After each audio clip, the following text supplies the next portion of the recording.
Kamusta na nga po mga master at sa ngayon ay atin nang ipagpapatuloy na gisahin ang chapter 23 at 24 sa manga series ng Gachakuta.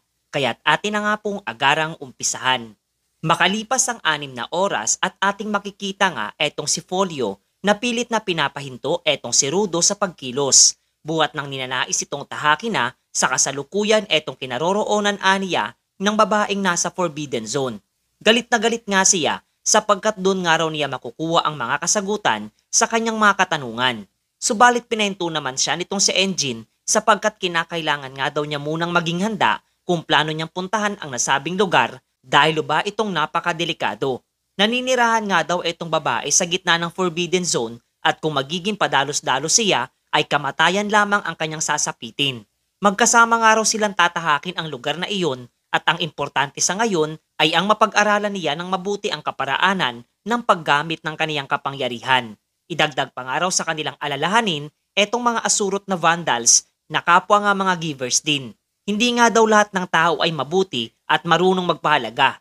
May ibang matutuwid, subalit itinuturing ang mga bagay ng walang pag-iingat. At kahit na ang mga masasamang tao ay may mga bagay ding pinakaiingatan. Sa ngayon nga raw ay mas makabubuting huminto na etong si Rudo sa kanyang kahangalan at magpahinga na lamang, kasabay ng paglalakad nitong si Engine papalayo sa kanila. Mas minabuti nga nitong binata na pakinggan ang payo nitong si Boy Payong para sa kanya. Ngunit kahit nga nakaiga na siya sa kanyang kama sa loob ng kanyang silid ay hindi pa rin siya dinadalaw ng antok buhat sa paghahangad niyang tahakin na ang lugar na nakwento sa kanya ni Alha. Maya-maya ay bigla na lamang bumukas ang kanyang silid at sumulpot sa kanyang harapan etong si Ryu na inaya nga siyang libutin nilang magkasama ang kanilang headquarters mula sa training room, dining hall, palikuran at iba pa. Namamangha nga etong binata sa lawak na tinataglay ng kanilang base kasabay ng pagtatanong nitong dalaga kung anong klase ang buhay sa langit. Inihayag naman sa kanya ng binata ang tungkol sa kanyang palagiang pagkabuli sa ibang tao, sa palagiang paghahanap sa mga basura at pamumuhay kasama si Regto. Nabigla naman si Ryu na mapag-alamang mayroon ding mga bully sa langit at masaya pang nawika na marami ding ganong tao dito sa kanilang kinaroroonan. Pagkatapos ay inalok nga siya nitong dalaga kung nais niyang kumain ng matatamis na pagkain. Malungkot namang inihayag ng binata na ang ganong klase ng mga pagkain ay tanging mga mayayaman lamang ang nakakakain at ni minsan ay hindi pa siya nakakatikim nito. Kaya't masayang inilahad nga nitong si Ryu na maraming ganoon sa kanilang base. Pagkatapos noon ay masisilayang manghang-mangha itong binata habang pinagmamasdan ang mga matatamis na pagkain na nasa kanyang harapan. Doon naroroon nga rin etong si Engine at bagya siyang nagpaalala dito kay Rudo na ang mga pagkaing matatamis sa kanilang mundo ay dihamak na mas nakaka-addict kumpara sa mga ipinagbabawal na gamot. Hindi nga makapaniwala etong binata na nasa kanyang harapan ang aniya ay mga pagkaing pangmayaman. Kasabay ng pag-aaya nitong dalaga na tikman na niya ang isang kakaibang candy. Marahan nga nitong sinubo ang isang maliit na candy sa kanyang bibig at ang tamis nga nitong tinataglay ay labis na nilasap ng binata na napasigaw pa nga dahil sa sarap at nagmamadaling nilantakan ang lahat ng matatamis na pagkaing nasa kanyang harapan. Hindi nga makapaniwala etong sina Engine sa naging reaksyon nitong si Rudo habang muli nga nagpaalala etong si Boy Payong na kung hindi niya kokontrolin ang kanyang katakawan ay malamang natataba etong binata hanggang sa napahinto nga siya sa paglamon nung kanyang masilayan ang isang individual na lumapit sa kanyang harapan. Seryoso nga itong tumitig sa kanya at agad namang naunawaan nitong si Rudo na malamang ay ninanais din ito ang matatamis na pagkaing nasa kanyang harapan. Gustong-gusto pa nga sana niya ang mga ito, subalit na naig pa rin sa kanyang isipan ang maging mapagbigay na agarang hilablot nitong batang lalaki at walang nasambit na anumang pasasalamat. Kasabay ng muli pang ang paghahangad nito na bigyan pa siya ng pagkain nitong si Rudo na agaran na nga nagreklamo sa pagkilos nitong isinasagawa. Lumipas pa ang ilang saglit at masisilayang napuna nitong si Zanka na nag-aalala etong dalawa sa kalagayan mayroon etong si Rudo. Nakapwa na pukaw nga ang atensyon nitong si Boy Baston na marinig. Pagkaalis nga nitong dalawa sa isang silid ay pasimple niya itong sinilip at labis siyang nabigla nung kanyang masilayang may lumulutang ditong isang individual at ito nga ay walang iba kundi ang ating pangunahing tauhan na naiinis buhat sa hindi siya kaagad nakilala nitong si Zanka mga master. Pagkatapos noon ay ating masisilayan ang mga seryosong pagmumuka nitong sina Engine, Zanka at Ryu habang pinagmamasdan etong si Rudo Nakasalukuyang sinusubukang i-activate ang kanyang kapangyarihan sa isang kutsilyo. Naguguluhan nga ang mga ito buhat sa hindi na naman muling magawang gamitin itong binata ang kanyang abilidad pagdating sa pag-activate ng Jinky sa mga bagay na kanyang pinangahawakan. Maging itong binata nga ay hindi rin maunawaan kung papaano gamitin ng maayos ang kanyang kapangyarihan. Hanggang doon naisip nga nitong si Boy Baston na kung ang orihinal na basyan ng kapangyarihan mayroon etong binata ay ang pagsasaayos ng mga sirang bagay, ay posibleng gagana lamang ito sa mga itinuturing ng ibang mga basura na labis na ikinabiglang marinig muli nitong ating pangunahing tauhan.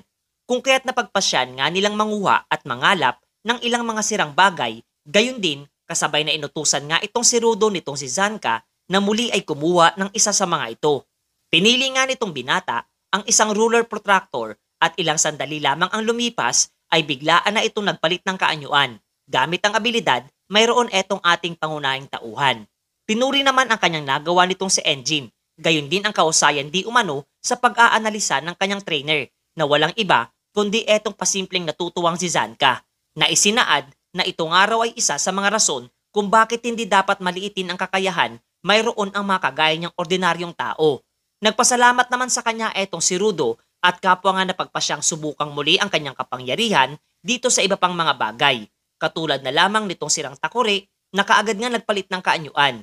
Ayon pa nga dito kay Boy Baston na isang araw talagang cheat code etong binata hanggang sa maya-maya ay bigla na lamang dumugo ang ilong nito at kapwa napalood sa lapag. Habang agara namang naunawaan nitong si Engine na marahil ay buwat daw ito ng sunod-sunod na paggamit ng binata ng kanyang kapangyarihan. Paglalahad pa nga niya na ang kalidad ng kanyang gloves bilang Jinky ay mahusay na. Subalit ang katawan mismo nitong binata ay hindi pa kayang sumabay. Kinakailangan pa nga daw niyang paghusayan at hasain ang kanyang pisikal na lakas upang mas lalo pang mag-improve ang kanyang angking lakas kasama na dito ang kalidad ng kapangyarihan niyang tinataglay. Alam naman itong si Zanka ang bagay na iyon. Subalit patuloy nga lamang siyang naguguluhan buhat sa ganito nga daw ba talaga katindi ang epekto sa katawan nitong binata. Kahit nga etong si Rudo ay napapaisip kung bakit ang amulet nitong si Gris na ginawa niyang sandata ay tuluyang nawasak at naglaho matapos ang kanilang pakikipaglaban, habang hindi ito nangyayari sa mga bagay na kasalukuyang naroroon.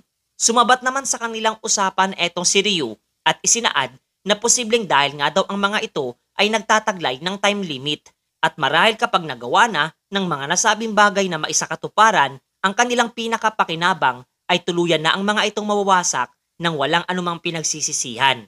Ito nga raw marahil ang isa sa lihim na kondisyon na tinataglay ng kanyang abilidad, kung saan ay nagagawang i-maximize nitong binata ang potensyal, mayroon ang mga sirang bagay na itinapon na ng iba.